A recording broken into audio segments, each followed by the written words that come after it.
Hello, friends, and welcome to the Exams Made Simple. And we are back again with the Hindu Complete Newspaper Analysis for 25th of September 2021. 25 सितंबर 2021 का दिन है. The Hindu newspaper analysis देखेंगे.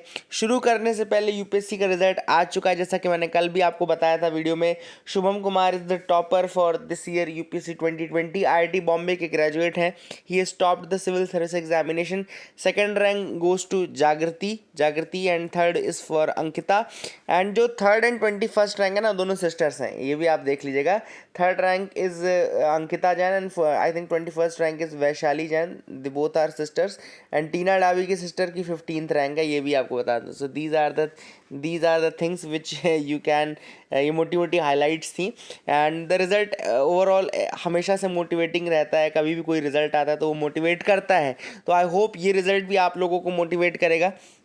जिन लोग का नहीं हुआ है वो भी अपना हार्ट लूज़ ना करें, because giving UPSC interview is not a small thing. दूसरी चीज़, जिन लोगों का हो गया है उनको तो कॉन्ग्रेचुलेशंस है ही. जो लोगों ने नहीं दिया था वो लोग मोटिवेटेड रहें कि आप जैसे लोगों का ही होता आया है और आप लोगों का भी होगा, है ना. तो this is the thing which you need to keep in mind before giving this examination. Start करते हैं आज की न्यूज़पेपर में क्वेश्चंस के साथ. पहला सवाल है, विच of the following statement is true about निष्ठा इनिशिएटिव. इनमें से कौन सा स्टेटमेंट सही है निष्ठा इनिशिएटिव के रिगार्डिंग. A option कह रहा है, it is a portal to help skilled people find sustainable livelihood opportunities. B कह रहा है, it aims at creating an enabling ecosystem for entrepreneurship development.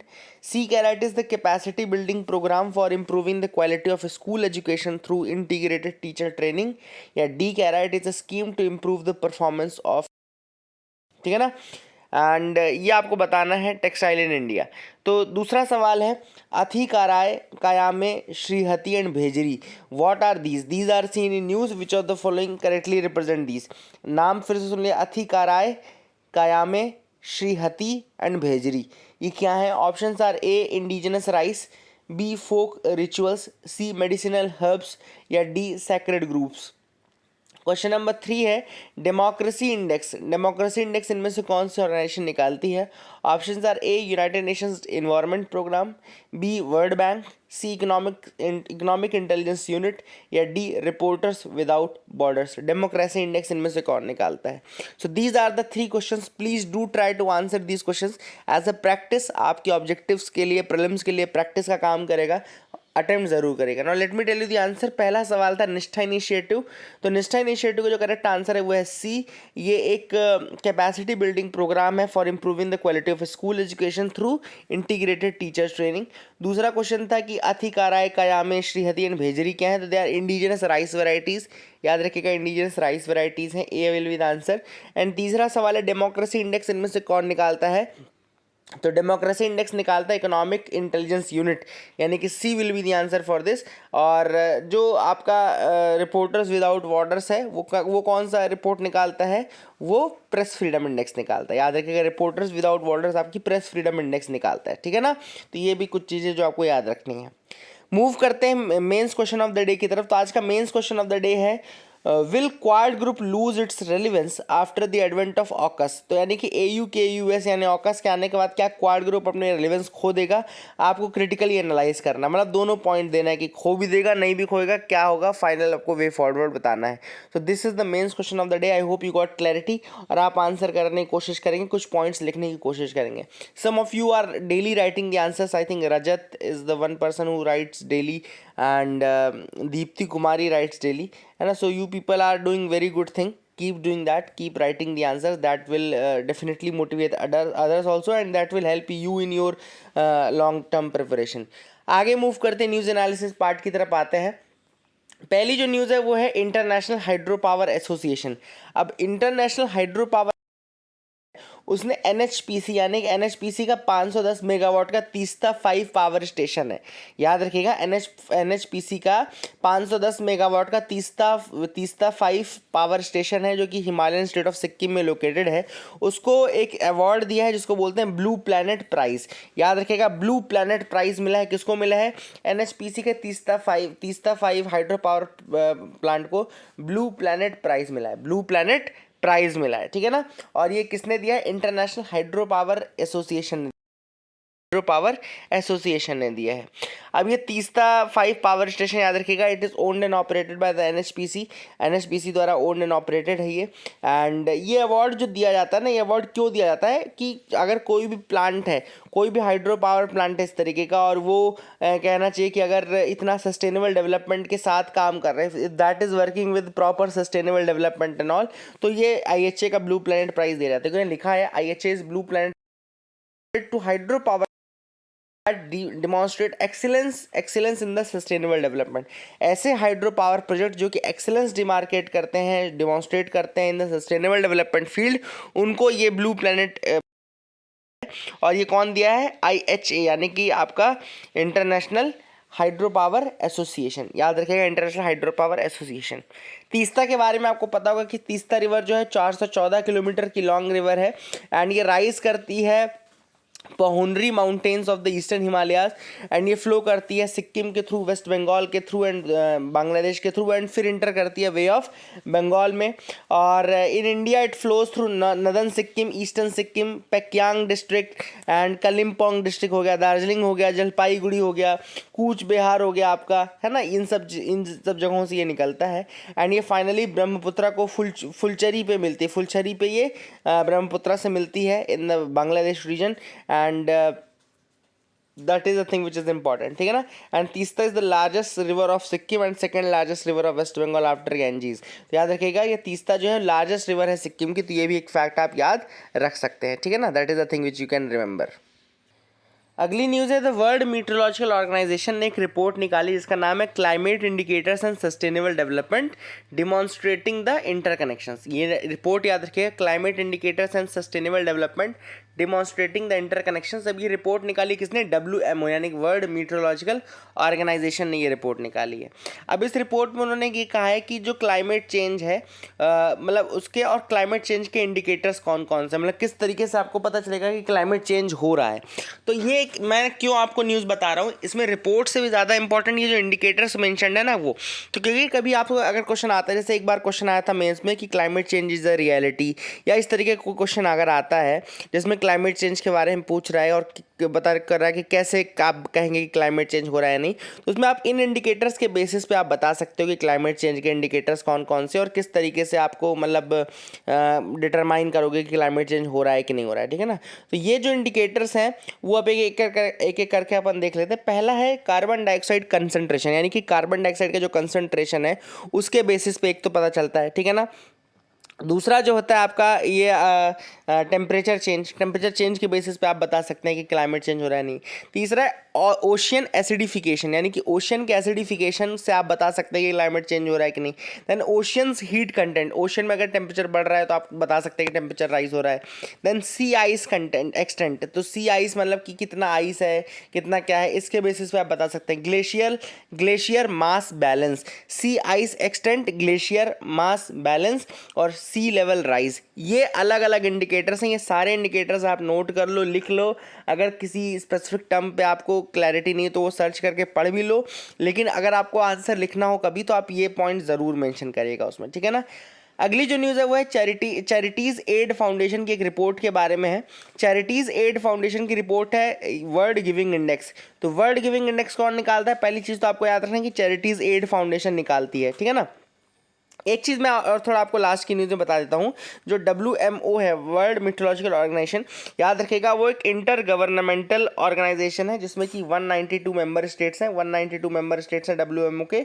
और इसका जो ओरिजिनल इंस्टीट्यूशन था, यानी कि ओरिजिनल जो बॉडी थी वो IMO थी, यानी कि इंटरनेशनल मीटरोलॉजिकल ऑर्गेनाइजेशन थी। IMO थी पहले और वो इस्टेब्लिश हुई थी 1873 में। IMO जो, यानी कि याद रखिएगा इंटरनेशनल मीटरोलॉजिकल ऑर्गेनाइजेशन, ये 1873 में बनी थी। और जब ये बनी थी तो ये वियना कांग्रेस हुई थी उस समय, वियना इंटरनेशनल कांग्रेस बोलते हैं उसको, उसके थ्रू ये बनी थी, ठीक है ना। WMO जो आपका वर्ल्ड मीटरोलॉजिकल कन्वेंशन ऑर्गेनाइजेशन है, ये 23 मार्च 1950 याद रखिएगा, 23 मार्च 1950 याद रखिएगा, 1950 को ये उसमें आई एंड स्पेशलाइज्ड UN की एजेंसी के रूप में इसको बनाया गया है। हेडक्वार्टर इसका जेनीवा स्विट्जरलैंड में, तो हेडक्वार्टर इसका कहाँ पर है? जेनीवा स्विट्जरलैंड में। अब हम बात करें वर्ल्ड गिविंग इंडेक्स की, तो वर्ल्ड गिविंग इंडेक्स कौन निकालता है? मैंने आपको बता दिया अभी, चैरिटीज़ एड फाउंडेशन निकालती है। और इसने इस रिपोर्ट में मेंशन किया है कि जो इंडिया है वो टॉप 20 जनरस कंट्रीज़ में आ चुका है। मतलब इंडिया जो था इस बार 14th स्पॉट पे था और रैंकिंग बहुत ज़्यादा इंप्रूव हमने की है बिकॉज ऑफ द कोविड में बहुत ज़्यादा लोगों ने मदद की एक दूसरे की, और तो इस कारण से हमारी जो रैंकिंग है अगर आप देखो तो इस बार काफ़ी इंप्रूव हुई है and it has come to the 14th spot, 14th place पे हम आ चुके हैं। ठीक है ना। अगली जो न्यूज़ है वो है यूनिसेफ की एक रिपोर्ट है, फेड टू फेल, यानी कि फेड टू फेल। ये एक रिपोर्ट है the crisis of children's diet in early life. तो यहाँ पे फेल टू फीड हो सकता है इस रिपोर्ट का नाम, या फेड टू फेल। यूनिसेफ की रिपोर्ट है जिसमें ये बताया गया कि जो 2 साल से कम की उम्र के बच्चे हैं उनको अच्छे से प्रॉपर न्यूट्रिएंट्स, प्रॉपर वाइटामिन नहीं मिलते हैं एंड इस कारण से जो उनको लॉस होता है, there is a irreversible developmental harm that occurs to those children. Irreversible developmental harm होता है ऐसे बच्चों को फिर, because they do not get enough nutrients, they do not get enough nutrients for growing up and all. तो fed to fail the crisis of children's diet in early life, ये report किसके, UNICEF की report है। That is the thing which you should remember. ठीक है ना। तो आई hope you got clarity regarding these news items from the front page, आपको समझ में आ गया होगा।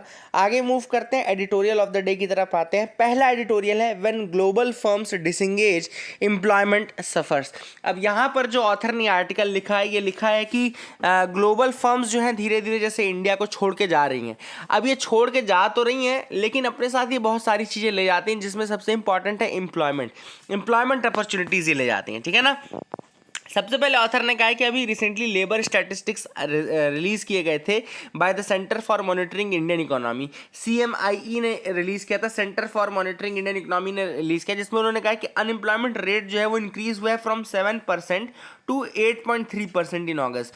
जुलाई में 7% था तो अगस्त में 8.3% के आसपास आया है। ठीक है ना। तो एब्सोल्यूट एम्प्लॉयमेंट जो है वो मतलब डिक्रीज़ हो गया है, एब्सोल्यूट एम्प्लॉयमेंट डिक्रीज़ हुआ है और जो अनएम्प्लॉयमेंट परसेंटेज है वो इंक्रीज़ हुआ है। सेक्टोरल एनालिसिस अगर बोले तो यहाँ पे जो jobs lost were from the farm jobs और नॉन फार्म जॉब्स जो हैं थोड़ा इंक्रीज हुए हैं because to absorb the farm jobs, है ना, ऑब्वियस सी बात है। ऑथर ने कहा कि पहले क्या था कि पहले तो जो फार्म जॉब से हटते थे वो कंस्ट्रक्शन में चले जाते थे, लेकिन अब क्या कंस्ट्रक्शन ऑलरेडी कोविड के बाद डिक्रीज हुआ है, इस कारण से कंस्ट्रक्शन एब्जॉर्व कर नहीं रहा है। अब ऑथर ने जो सबसे इंपॉर्टेंट सेक्टर की बात की, एक इंपॉर्टेंट सेक्टर जो काफ़ी राइज पे था वो था ऑटोमोबाइल सेक्टर। लेकिन ऑटोमोबाइल सेक्टर में भी अभी हमने रिसेंटली देखा है कि फोर्ड की एग्जिट जो है, फोर्ड की एग्जिट अपने आप में एक इशू है और ऐसे अगर दूसरे इंटरनेशनल ऑर्गेनाइजेशंस भी निकलते रहे तो बहुत ज़्यादा सफ़र होगा इंडिया का एम्प्लॉयमेंट। ठीक है ना। This is what the author says in this article. अब सबसे पहले ऑथर ने कहा है कि इकोनॉमी जो है वो उसको फ़ायदा कब मिलेगा, how will the economy grow. तो ऑथर ने इसके लिए 2 चीज़ें बताई है। एक तो बोला है पहला तो आपको पब्लिक इन्वेस्टमेंट बढ़ाने की ज़रूरत है, दूसरी उन्होंने कहा कि प्राइवेट इन्वेस्टमेंट बढ़ाने की ज़रूरत है। अब बहुत टाइम से वेट कर रहे हैं प्राइवेट इन्वेस्टमेंट का, हम पिछले 2 साल से 3 साल से यही बात बोल रहे हैं कि प्राइवेट इन्वेस्टमेंट को बढ़ाओ, लेकिन प्राइवेट इन्वेस्टमेंट जो है वो इंक्रीज़ नहीं हो रहा है अभी भी जिस लेवल का चाहिए। तो इकोनॉमी को फ़ायदा बेहतर तब मिलेगा जब दोनों तरीके के इन्वेस्टमेंट बढ़ेंगे, इन्वेस्टमेंट से ही फ़ायदा होगा। ऑथर ने कहा कि हम ज़्यादा डिपेंडेंट रहते हैं किस पे, FDI पे ज़्यादा डिपेंडेंट रहते हैं।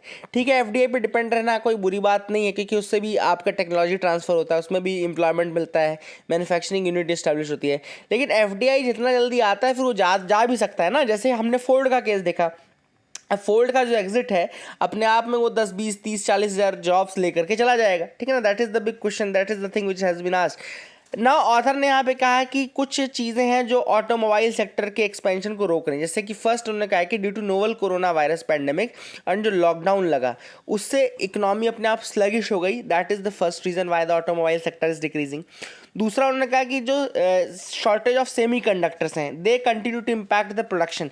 सेमी कंडक्टर्स का जो शॉर्टेज है वो अभी भी प्रोडक्शन को इम्पैक्ट कर रहा है क्योंकि इंडिया आपको पता है बहुत बड़ा प्रोड्यूसर है नहीं सेमी कंडक्टर्स का, हम इंपोर्ट पे डिपेंडेंट है और बेसिकली जो ताइवान है ना यहाँ से ही सबसे अधिक इंपोर्ट होती है, यहाँ से ही सबसे अधिक हम सेमी कंडक्टर्स ये सब खरीदते हैं ना। तो basically that is the big thing. तीसरा एक जो एग्जिट ऑफ फोर्ड है from the Indian market, it would release a large number of employees who would be in search of jobs that are hard to find. ठीक है ना। तो that is the thing which is mentioned by the author in this article. इसके बाद author ने कहा कि city bank ने भी रिसेंटली अनाउंस किया that they will shut the retail banking business from India.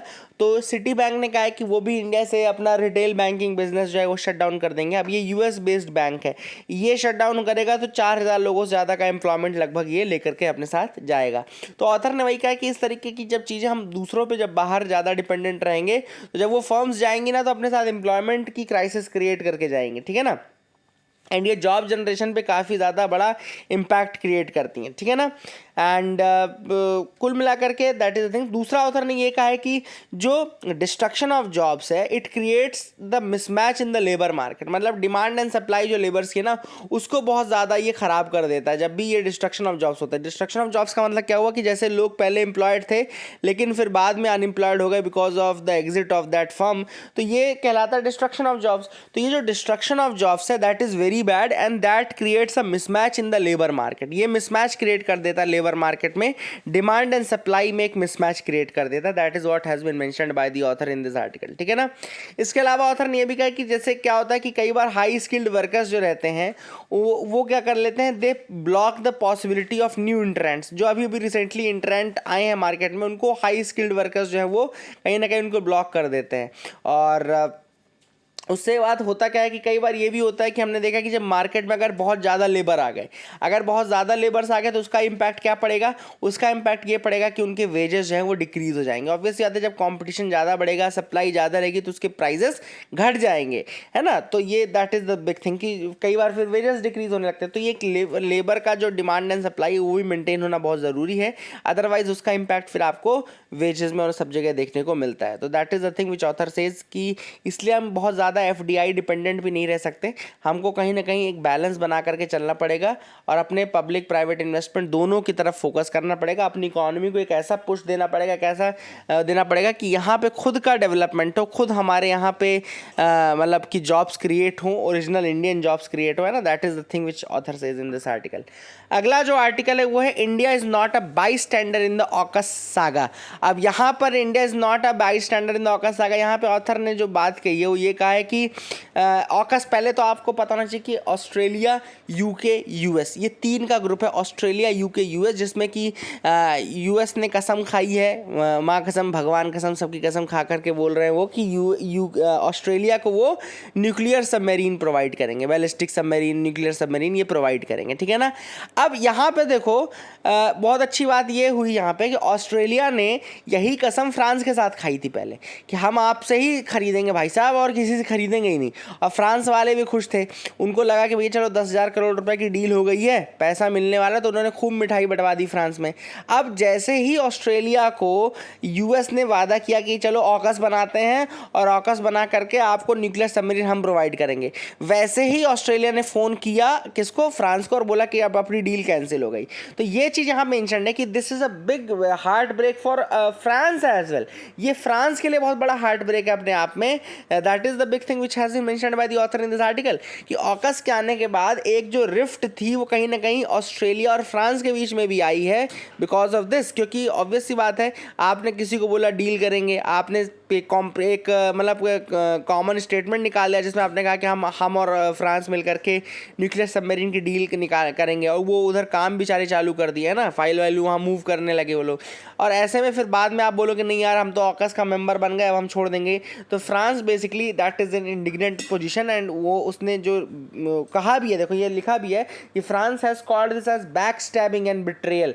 तो फ्रांस ने कहा है कि ये तो भैया पीछे से छुरा घोंपने वाली बात है और बिट्रेयल है, आपने मुझे धोखा दिया है, छल किया है मेरे साथ, है ना, मेरी शक्तियों का गलत उपयोग किया है। और वही वाली बात है। लेकिन ऑस्ट्रेलिया ने चश्मा उतार के बोला कि मुझे कुछ दिखाई नहीं दे रहा है माँ, ठीक है। तो that is the thing which has been mentioned by the author. दूसरे फिर ऑथर ने यहाँ पे ये भी कहा है कि यहाँ पर जो ऑस्ट्रेलिया है उसको कुछ ज़्यादा ही मतलब जैसे घर की नई बहू होती है ना वैसे ही प्यार किया जा रहा है, और यूएसए उसको वो चीज़ें दे रहे हैं जो उन्होंने कह रहे हैं कि कभी किसी को नहीं दिया। तो यूएसए ने बोला कि हमने ऐसी डील कभी किसी के साथ नहीं की, क्योंकि ऑब्वियस बात है यूएस की जो न्यूक्लियर टेक्नोलॉजी काफ़ी ज़्यादा स्ट्रांग है और वो इंडिया के साथ भी उसने आज तक शेयर नहीं किया है। मतलब हम लोग बेचारे मांगते रहते हैं लेकिन हमको नहीं दिया है।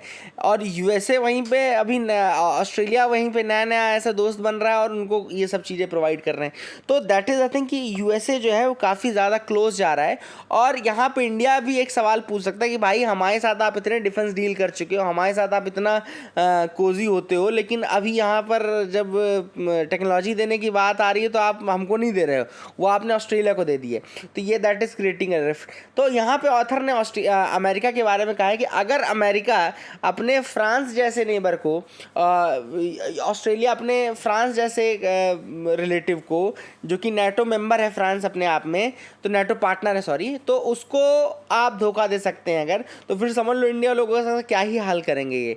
तो जब ये ऑस्ट्रेलिया और यूएसए वाले फ्रांस के नहीं हुए तो इंडिया के क्या होंगे? That is the thing which author says in this article.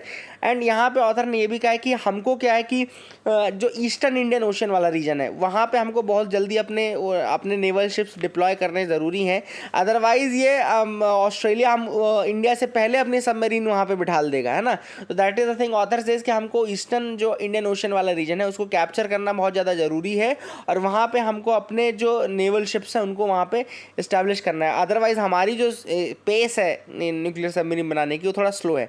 India actually में याद रखेगा कि जो न्यूक्लियर सबमरीन लेता है वो कहाँ से लेता है, वो रशिया से टेक्नोलॉजी ट्रांसफ़र करवाता है, that is from Russia. Obvious बात है यूएसए हमको दे ही नहीं रहा, हमको रशिया से ही लेना पड़ रहा है ना, दैट इज़ अ थिंग। फिर यहाँ पे ऑथर ने ये भी कहा है कि ये क्वाड ग्रुप के जो मेंबर है ना उनको भी काफ़ी ज़्यादा, मतलब कि अब जैसे इंडिया हो गया, इंडिया क्वाड ग्रुप का मेंबर है, जापान क्वाड ग्रुप का मेंबर है, और यहाँ पे ऑस्ट्रेलिया भी क्वाड ग्रुप में है, ऑस्ट्रेलिया ऑकस में भी है। तो कहीं ना कहीं एक ऑस्ट्रेलिया के साथ ज़्यादा एक रिलेशन अब डेवलप कर रहा है आपका America, that is the clear thing that we can see, ठीक है ना।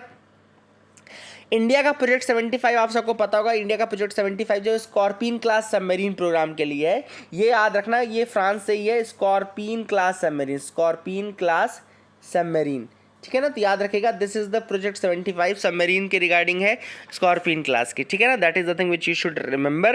एंड यहाँ पे ऑथर ने ये भी कहा है कि ऑस्ट्रेलिया की ज़रूरत अमेरिका को इसलिए भी है क्योंकि वो साउथ चाइना सी में और उनको डिटरेंस की तरह काम करवाना चाहते हैं, और चाइना का बढ़ता हुआ जो इन्फ्लुएंस है, कहीं ना कहीं यूएसए को लगता है कि इंडिया के बस की नहीं है चाइना को रोक पाने, इसलिए वो ऑस्ट्रेलिया को रोप इन कर रहा है और उसको ज़्यादा पावरफुल बनाने की कोशिश कर रहा है। So that has been mentioned by the author in this article. I hope you got clarity. आगे मूव करते हैं, देखते हैं और क्या इंपॉर्टेंट न्यूज़ आइटम्स है। तो you can move with me, आप मेरे साथ मूव कर सकते हैं। अगली जो न्यूज़ हम डिस्कस करेंगे यहाँ पे, वो डिस्कस करेंगे regarding the MoD striking 22,000 crore deal with the Airbus. तो यहाँ पे याद रखिएगा मिनिस्ट्री ऑफ डिफेंस ने साइन की है 22,000 करोड़ की deal with the Airbus defence and space.